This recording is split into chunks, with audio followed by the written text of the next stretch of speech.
thank you, everybody, for coming. I appreciate it. This is our last session of the day. So I know it's been a long day for everybody, both those folks here and online, and we appreciate your attention. Our last session today is called The Future of Food Rescue. Such a lofty title. I hope I can deliver on that. But I've really been thinking a lot about that. And really, the future's kind of now, because in 2015-16, the UN published its Sustainable Development Goals and said that they wanted to cut food waste in half by 2030. How do I get the slides to move forward? There we go. Okay. The clock is ticking. That is 5 years away. We had 15 years to do it, 14 years to do it. It's 5 years away. We need to get on this. And honestly, according to the UN, I could not find the actual percentage of where we are, but we are seriously off track from hitting that goal. Next slide. And it matters more than just because we're not going to hit it's not arbitrary, but a human design goal of 50%. It's a nice round number. 2030, it's a nice round number. It matters because climate change is accelerating, and it's accelerating its impact. There was just a study that came out that said climate change is doubling the impact of hurricanes like Helene and Milton. And in 2023, Canada saw its worst year for wildfires ever. And again, climate change doubled the likelihood of those extreme events. July 22nd, just this year, just a couple months ago, was the hottest day on record on Earth. So again, the clock is ticking. And it's costing us a lot of money. And I know money is not the first thing on the top of our minds. I know a lot of you were in that session this morning with the folks from Asheville talking about the impact in their community. But those dollars, they represent the devastation to people's lives, right? Because what costs money? Losing your house, losing your business, losing your partner, your life, your children, right? We can measure, it's crazy to say, it's horrible to say, but we can measure that by looking at the dollars it costs, right? And in 2022, climate change, or climate-fueled disasters cost the United States $165 billion. Helene and Milton alone were close to a third of that, right? So it's accelerating. We are accelerating our rate of change with climate change. And if we don't do something about it, by 2070, it could cost us $178 trillion. And let's go back to the fact that those dollars are measuring real impact on human beings. That is a devastating amount of loss that people will suffer to get us to that number. And nearly 900,000 jobs a year, almost 1 million jobs a year, could disappear. So if you're concerned about the economy and you're concerned about jobs, let's talk about climate impact. So what does this have to do with food waste? I think we all know. Can you change the slide? Yeah. Keeping food out of landfills helps tackle climate change. We all know this, right? Everybody in this room, everybody watching knows this. Methane that comes out of food that's dumped into a landfill is a major contributing factor to climate change. And 58% of the methane that comes out of landfills is coming from food waste. Food waste has tripled since 1960, right? It just keeps going up. And it is releasing greenhouse gases, most specifically methane, which I just mentioned, but let's talk a little bit about methane. This year, I learned, change the slide, that methane molecules are really big. They're much bigger than CO2 molecules. And so they actually trap more more heat than CO2. So a methane molecule has 82 times the global warming potential of a CO2 molecule. It is very, very potent. Next. And this is where it gets really interesting. It has an atmospheric lifetime of 12 years. So it goes away much faster. What that means is that by tackling methane emissions, we can actually see a rapid impact on the trajectory of climate change. Keeping food out of a landfill, doing something about food waste can rapidly change the picture of what climate change is going to look like and do to this country. This is incredibly important. This is imperative that we tackle this now. Next slide. And so that's why a lot of governments, the United Nations, right, the US, state governments are focusing on food waste. And in fact, there are a number of states that have banned food waste, that have taken measures to eliminate food waste. But this report just came out a few weeks ago showing that only one of those states has been successful in impacting the amount of food waste that's going into their landfill, and that is Massachusetts. Why was Massachusetts the only state that was successful? Because they created statewide infrastructure, right? The answer in this article is infrastructure. We need infrastructure, right?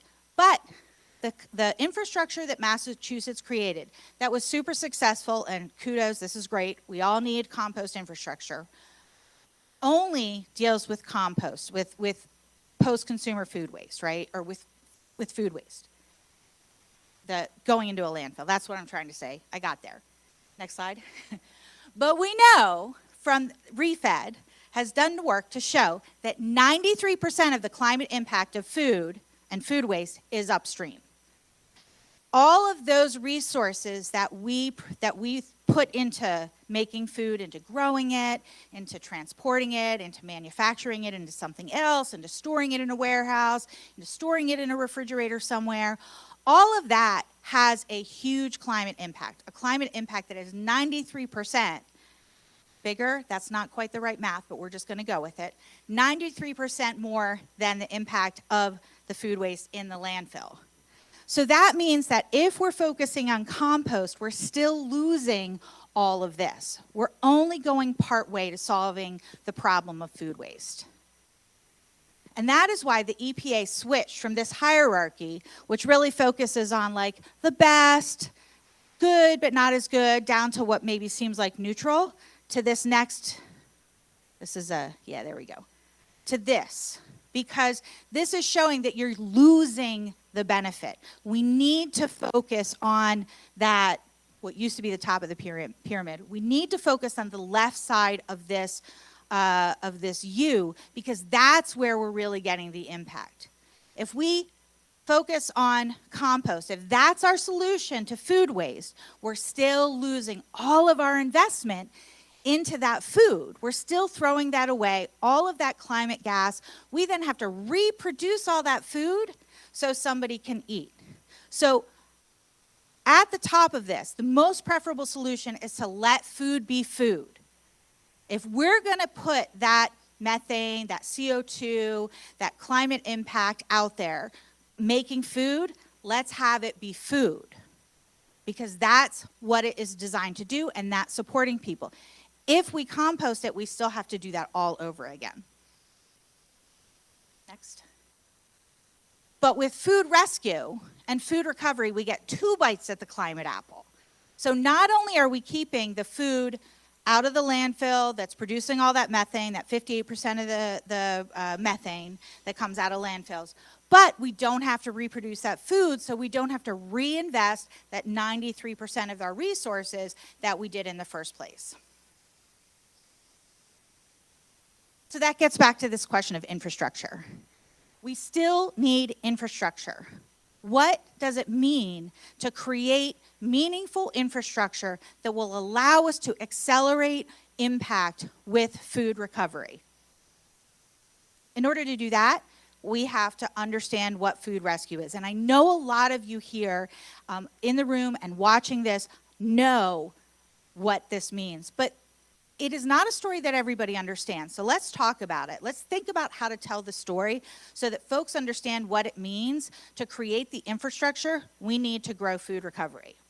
So when people think of food recovery, what they think of is a local church or a local pantry, going to their grocery store once a week and picking up food and taking it back for their their congregation or their community.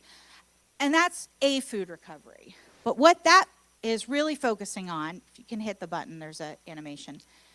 That focuses on the needs of people and nonprofits, which are important, but it only does half the story. When we talk about food recovery and the possibilities inherent in growing and scaling food recovery, next slide, we are talking about a systems approach, right, that is focused on both reducing hunger and reducing food waste. It has to be both of those.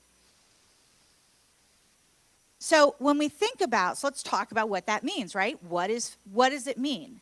How do we grow food recovery? Well, food recovery means, if we're looking at it from a systems approach, getting as much food rescued as possible. But food waste is happening in a highly distributed network.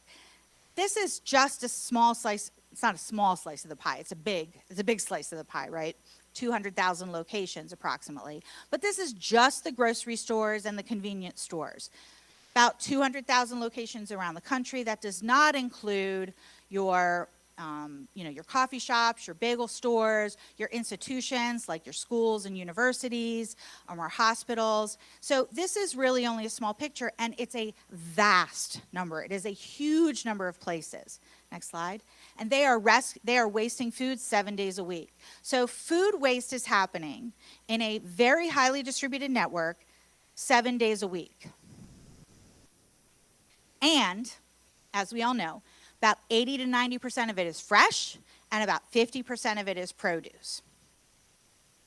So the traditional sort of hunger, systemic approach to addressing hunger or food security, which is only half of that, right, is a hub and spoke model. And that's a really effective way to scale up addressing hunger. You aggregate your food, your supplies in one location, and then you truck it out on a schedule to a lot of different locations. This does not work for scaling food recovery. This doesn't work for small quantities of food. It doesn't work for highly perishable food because you don't have time to take it back to a warehouse and then get it somewhere else.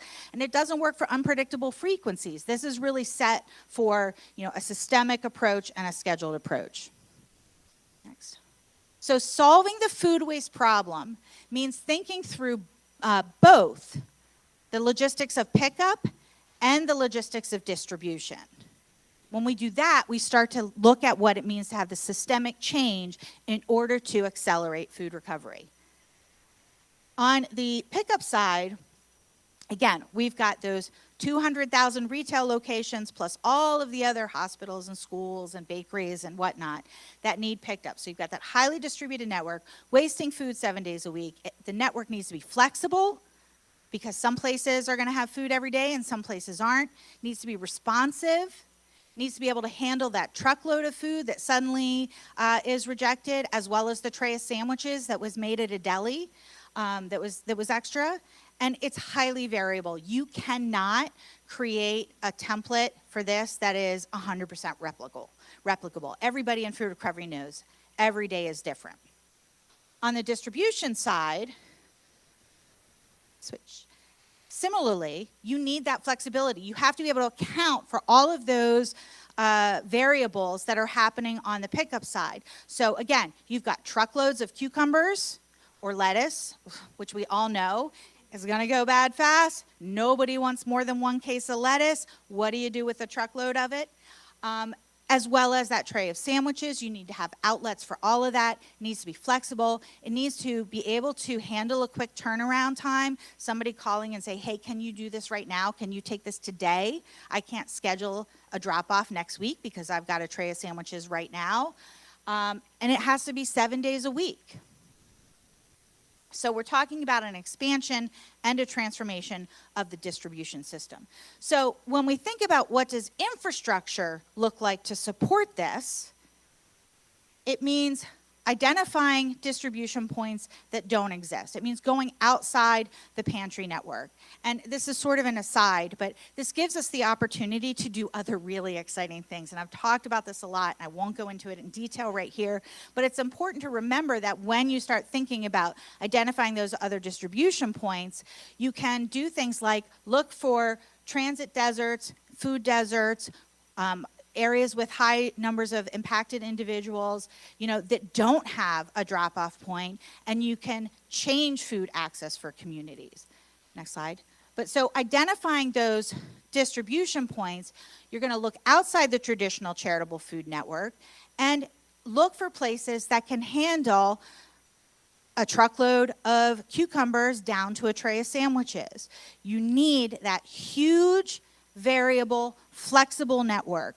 And you're going to build it with places that aren't traditionally drop-off places for food, or aren't traditionally food distribution locations, right? These aren't organizations that are in the charitable food system. They're just serving people who are food insecure. But this allows a food recovery organization to be able to flex up when they get that truck of cucumbers, and then just go run on their day-to-day when all of their grocery stores have their daily churn. And it means taking a multinodal approach, right? So we are not just looking at addressing food insecurity, we are also thinking about climate change, which means making sure that we are not wasting food, right? So it's both of those things are important in every single pickup. And again, it has to be a reliable network, 7 days a week, right? So these are the pieces that you need to structure and scale up your food recovery to handle that highly distributed network of donations that's happening every single day. It also gives us the opportunity to reduce another source of food waste, which is charitable food networks. Because the one thing we don't want to do is turn a grocery store surplus into a food pantry's garbage. And we know that a lot of times for their donors, they don't want to think about this, right? We heard from the donors. They don't want to have to think about this. It needs to fit within their routine. It needs to be easy, which means that if they suddenly have a huge amount of surplus one day, they can't take the time to go around and figure out what to do with it. So a lot of times right now, if you don't have a food recovery organization in the community, you have a food pantry that suddenly gets half a truckload of food and is trying to figure out what to do with it. So they're spending their staff time, they're spending their resources, they're wearing out their volunteers, and at the end of the day, they may actually be throwing away that food. But when you think about this from a systems change perspective, that becomes an opportunity to then serve other nonprofits. We can go in and change the slide. We can go in and we can make sure that that unexpected surplus gets taken to where it can be used. And the report that was published in 2022 by the USDA, the FDA, the EPA, even called out the fact that food banks are a source of food waste because they're not set up for this amount of fresh food. And it's not their fault, right? It's just not the way they're set up for. And the donors want them to take it. And they're put in the position where they have to take this fresh food or upset their donors. But we can partner with them. And that is a beautiful symbiotic opportunity for us to make sure that the food banks aren't stuck trying to figure out what to do with this food and throw it away. So what does food recovery infrastructure look like? So for this, I want to turn to the advice from Alyssa Choladowski, who you heard from today a couple of times. And let's ask the food recovery networks. Let's ask the food recovery organizations. They know what they need. Food recovery organizations need to be part of the conversation about how we scale up food recovery. So that gets to the question, what does food recovery infrastructure look like? Can you switch the slide? And what is the future of food recovery? Where do we go from here? Well, ReFed has already put out this great graphic that we need investment. And that's the first thing we need. We need investment in this problem. And it seems like a lot of states are following this. They recognize we absolutely need to put our money where our mouth is to do something to reduce food waste. Right? If we make a annual food waste investment of $18 billion, we could divert, what is that? I'm old, it's hard for me to see this way, but 58 million pounds of food, $74 billion in financial benefits, and I love this one at the bottom, 60,000 jobs. And those are green jobs, right? Those are jobs that are benefiting the environment. But a lot of what they're talking about is actually things like upcycling food or compost. But I want to challenge us, next slide, to think about infrastructure a little bit differently. When we want to look at how we're building infrastructure, and I know this is unpopular to say, and I know foundations don't want to talk about this, but staff and operating expenses are infrastructure, right? They are. You have to have somebody doing this work. It takes a human being to figure out who of the 500 nonprofits in your community needs food that day, to make sure that the crazy surplus that just came from one grocery store that wasn't expected isn't going to become garbage at the pantry that was receiving it, right?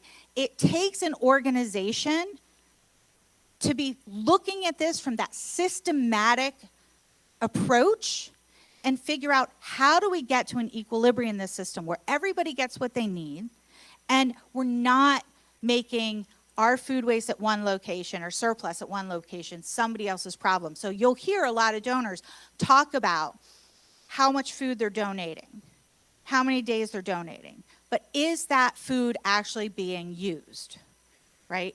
Are we actually keeping that food out of the landfill, or are we taking that surplus, greenwashing it, and then forcing our nonprofit community to figure out what to do with it? So we need to take a systematic approach to reducing food waste that focuses on food recovery organizations that know how to do this work. And yeah, we need tools for food recovery too.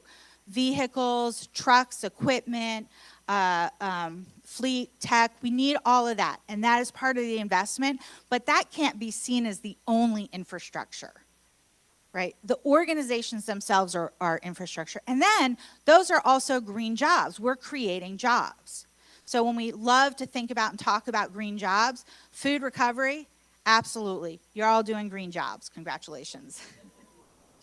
Then I would love to see, this is my pie in the sky idea, but we talked to a municipality recently that wanted to get involved in food recovery, that wanted food recovery in their community, because the donors, it was in a state, I won't tell you which one, it was in a state that had a law that they had to donate their food, and their donors were not able to find places to donate their food.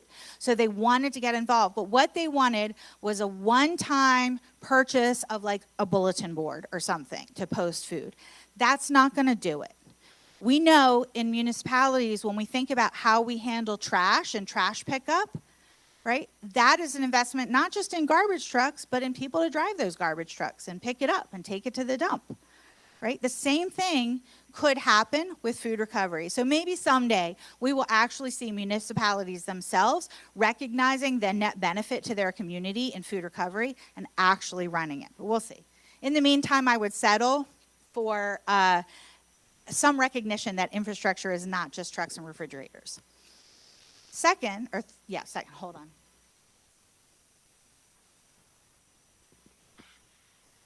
Second, something that we don't talk a lot about in the food recovery space is the fact that one of the biggest chunks of impact from food waste is coming from households. And that number has not dropped. There has been barely any inroads into individual food waste behaviors in this country. And if you go and you look at what the United States government, your state government are starting to talk about and where they're going to invest in, one of the investments is coming for reducing individual food waste. Well, let's not do this the hard way. Let's take advantage of the momentum we already have. As an example, just in Pittsburgh, for 412 Food Rescue, which is where I come from, we have 23,000 people that have downloaded our app. Now that's over a 10-year span, right? But that number is going to continue to go up, and that's true for every food recovery organization in the country. They have volunteers, they have people who make financial donations. They have people who follow them on social media because they love them. They have people that support them in a variety of ways. That is a built-in, quick start audience for reducing household food waste. And from what I understand, I don't think there's ever been any study to see if involvement in food recovery by an individual has any impact on their food waste at home. And I would love to see that happen so we can get some baseline numbers. But even without that, even if we say, yeah, we don't care, we don't want to know what our baseline is. Even without that, there is a ready-made audience. And I think that the food recovery space is primed to partner with foundations and with the government to really start to educate and impact the public on their household food waste. Because it is imperative that we start addressing household food waste just as much as we're addressing retail level food waste. And we could implement, tailored efforts to our volunteers to try to get them to reduce food. If you're using an app, maybe you could build it into the app where there's a little education on food recovery. If you're sending them texts or emails, maybe there could be a little link to how can you address food waste in your household. There's so many opportunities here. And we can be part of a solution, not just, again, at that consumer-facing business front where we're doing all the work, but on the household food waste level as well. And then finally, it's time to coalesce as an industry. When we started 412 Food Rescue 10 years ago, I still remember the first conversation I had with another person doing food recovery out in California. And it was so mind-blowing to have somebody who understood how hard it was to get my volunteers to tell me what they picked up, right? Yeah, exactly. Like, having somebody know the pain of our daily routine was not something we were used to, and it was incredible. But in the last 10 years, the food recovery space has ballooned. Just look at the number of people in this room, look at the number of people online. There are food recovery organizations starting up every day across this country. It is incredible. But let's not do this in a vacuum. Let's come together and work as an industry to talk about what it means to, what best practices look like. What industry standards should there be? We should be defining that, right? That should not come from outside, from people who don't understand food recovery. We should be taking proactive steps to define that. Secondly, thirdly, whatever it is on the list, but coming together to approach federal agencies, state agencies, governments, and say, refrigerators are great, but that is not going to dig our way out of our food waste problem. We need to change how we think about food recovery and funding food recovery. If together as an industry we go and we say to the EPA that this food waste infrastructure grant is great, but it's only going to get us so far, they will listen. We have that power. And I think we can do this, and I've seen this happen more and more in the spirit of collaboration and cooperation. We have to work together. We are all in the same space, and we all want the same thing, which is to end food waste and end hunger or impact hunger. Because frankly, the clock is ticking. Success is an imperative. It's an existential imperative. We do not have that long to turn around the impacts of climate change. And we have a real opportunity to do so. We can do it. If we really ramp up food recovery and prevent food from going to waste and get it to people who need it and keep it out of the landfill and impact household food waste, we can make a really big change in the trajectory of climate change. And so that, I hope, is the future of food recovery. Thank you.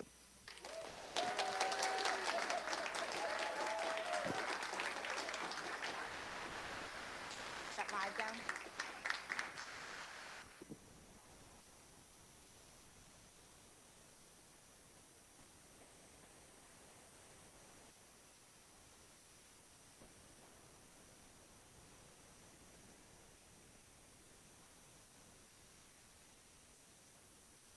Just waiting for them to shut down the feed. Hi, everybody.